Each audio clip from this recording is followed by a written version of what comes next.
State news 71 में आप सभी का स्वागत है। ये जो आप दृश्य देख रहे हैं, ये निवास स्थान है इमिग्रेशन सेंटर संचालक नीरज का। जो नीरज के घर पर ही ताबड़तोड़ रात फायरिंग हुई थी, जिसके निशान अब आपको बहुत नज़दीक से हम लोग दिखा रहे हैं।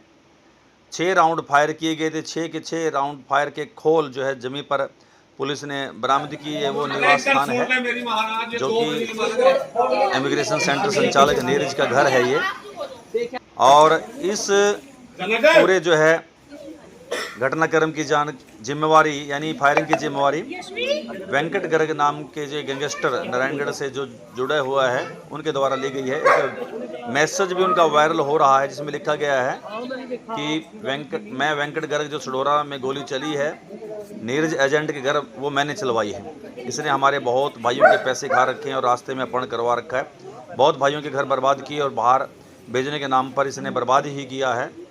अपना एक भाई हरियाणा पुलिस ने पकड़ लिया है। उसका नाम साहिल, पिता का नाम प्रवीण बरवाला, हिसार का रहने वाला है। हम अपनी लड़ाई लड़ रहे हैं, पुलिस कुछ भी गलत ना करे, उसके पास हथियार नहीं है। और इस मैसेज को उसने हरियाणा पुलिस AST CIA को भी टैग किया है। हालांकि पुलिस ने किसी भी के भी पकड़े जाने की पुष्टि अभी तक नहीं की है। शनिवार की रात को नीरज कुमार के घर पर बाइक सवार 2 बदमाशों ने अंधाधुंध फायरिंग की थी। पुलिस को घटनास्थल से 6 खोल, जैसे मैंने बताया, खोल बरामद किए हुए थे। जिसके घर पर फायरिंग हुई, बताया जा रहा है कि नीरज लंबे समय से लोगों को विदेश भेजने कार्य कर रहा है। कुछ को वह डंकी रूट के माध्यम से विदेश भेज चुका है। उससे कई माह पहले गैंगस्टर 30 लाख रुपए के रंगदारे भी मांग जो है चुके हैं। नीरज की सडोरा में पहचान वाले लोगों का कहना है कि वो एक विदेश में भेजने वाले एक ट्रैवल एजेंट के रूप में ही कार्यरत है। उसका कोई खास बैकग्राउंड लोग नहीं बताते। दिल्ली में उसने अपना कार्यालय बनाया हुआ है। जिस समय फायरिंग हुई नीरज दिल्ली था, लेकिन वह रात को भी वापस आ गया। इस वारदात के बाद पुलिस ने नीरज को सुरक्षा दी है। उससे 2 पुलिसकर्मी दिए गए हैं। वही इस वारदात के बाद परिवार दहशत में है। क्षेत्र के लोग भी घटना को लेकर चिंतित है, क्योंकि पूर्व में इस तरह की कोई घटना सडोरा में इस प्रकार की वारदात नहीं हुई। बदमाशों की तलाश में पुलिस को अलग अलग टीमें बनाई हुई हैं। थाना प्रभारी SHO अजय कुमार जी से हमने बातचीत की, वह बात आपको वीडियो के मध्य में आपको सुनवाएंगे। उनका ये कहना है कि उसकी अभी तलाश जारी है, कोई किसी प्रकार का दहशत ना रखे। और पुलिस ने का ये कहना है कि अभी तलाश जारी है, लेकिन सूत्र बता रहे हैं कि देर रात तक पहाड़ीपुर के आसपास खेतों में भी पुलिस का सर्च अभियान चला। और सूत्र यही बता रहे हैं कि एक उनमें से पकड़ा गया, लेकिन पुलिस अभी इसको बात को स्वीकार नहीं कर रही है, नहीं बता रही है। तो पहले आप SHO की बात सुने। हमारे पास समय करीब रात 10 के समथिंग टाइम था। उसके आसपास एक कॉल आई हमारे पास। ये कच्चा किला है एक कॉलोनी, वहाँ पर जनक राज रहते हैं। उन्होंने कॉल की कि मेरे घर पे 2 लड़के फायरिंग करके गए हैं। जो ये सूचना मिलते ही हम मुलाजिम हम सारे मौके पर पहुँचे और मौके पर पहुँच कर हमने देखा कि वहाँ कुछ खोल पड़े हुए थे। और हमारे SP साहब व अन्य हमारी जो क्राइम की सारी टीमें हैं वो भी साथ ही मौके पे पहुंच गई थी। और उसमें इनका लड़का एक बाहर रहता है दिल्ली में, जो लड़के भेजने का काम करता है, बाहर को टिकटों का काम करता है। वो पहले चंडीगढ़ में काम करता था, अब वो दिल्ली में काम करता है। तो उसके कोई ऐसे को लेन देन को काफ़ी करता था। तो इस बात को लेके वेंकट गर्ग उसको कॉल करता था और उससे 30 लाख की फिरौती मांग रहा था।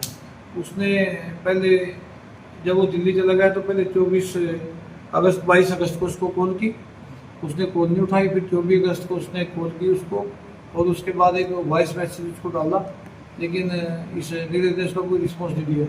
तो उन्होंने फिर 27 अगस्त को एक टेक्स्ट मैसेज किया कि अब तो तेरा काम ही करेंगे, इस प्रकार की धमकी दे के। और कल 2 अननोन लड़के जो थे मोटरसाइकिल पे आए, जिन्होंने स्प्लेंडर बाइक थी और दोनों ने अपना हेलमेट उठे हुए थे, उन्होंने इसके घर के आगे आकर इसके घर की तरफ काफ़ी फायर किए। तो कोई गिरफ्तारी नहीं हुई है। हमारी जो सभी क्राइम की टीमें हैं वह जो भी इसमें काफ़ी टीमें बनी हुई हैं वो सभी लगी हुई हैं। कोई देखा हो, किसी ने कोई ऐसा क्लू मिला हो? नहीं, अभी तो उनकी शिनाख्त बस उसके कपड़ों से व बाइक से हुई है। अभी प्रॉपर किसी का नाम CCTV फुटेज देखी? CCTV फुटेज में किसी उसमें भी चेहरा दिखाई नहीं दे रहा है, क्योंकि उसने हेलमेट डाले हुए।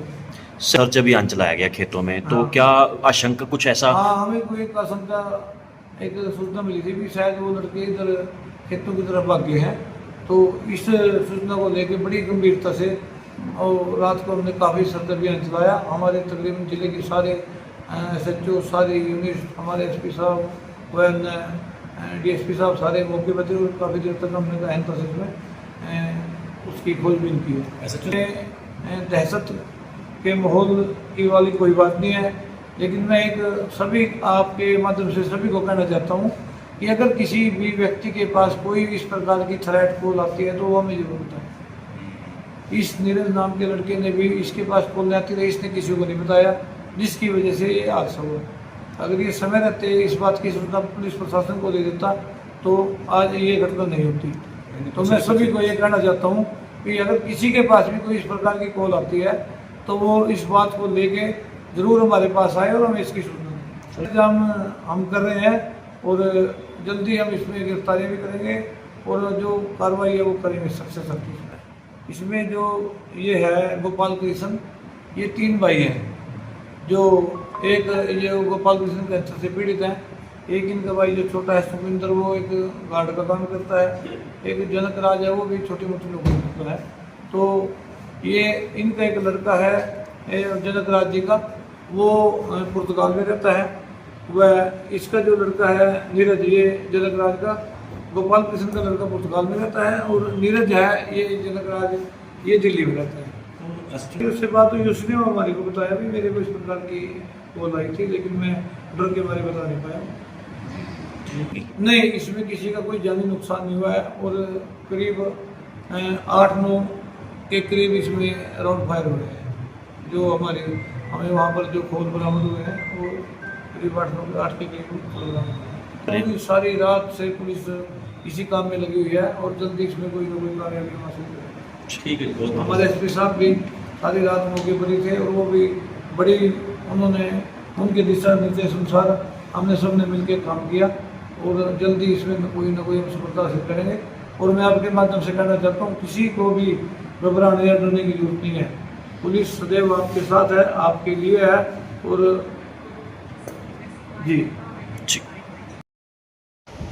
तो अभी पुलिस मना कर रही है कि किसी प्रकार से कोई गिरफ्तारी नहीं हुई है, लेकिन जो अभी समाचार आ रहा है कि पुलिस के द्वारा एक जो है उनमें से जो फायरिंग करने वाला था एक पकड़ा गया है। वो जब पुलिस पीछा कर रही थी तो उसकी बाइक जो है सड़क से फिसल गई और उसकी टांग आदि टूट गई है नीचे गिरने से। दूसरा जो है फरार हो गया है।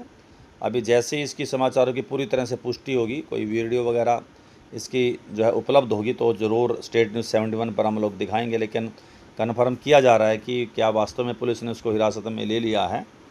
तो फिलहाल तो अब सूचना ये है कि पुलिस पूरी छानबीन कर रही है और एक दहशत का माहौल जो बना हुआ था उसको ठीक करने के लिए पुलिस के द्वारा लगातार जो कहा जा रहा है कि डरने की कोई ज़रूरत नहीं है। पुलिस पूरी तरह से सक्रिय है और आने वाले टाइम में ऐसा कुछ ना हो। और साथ ये भी कहा कि किसी प्रकार से कोई फरोख्ती की मांग या कोई भी किसी प्रकार का कोई धमकी वाला फ़ोन आए तो इस बारे में पुलिस को ज़रूर सूचित करता कि पुलिस पहले ही अलर्ट मोड पर आ जाए। उन्होंने खुद बताया कि नीरज कुमार ने अगर पहले बताया था कि उससे फरोख्ती मांगी जा रही है तो वो पुलिस उसको सुरक्षा दे देती।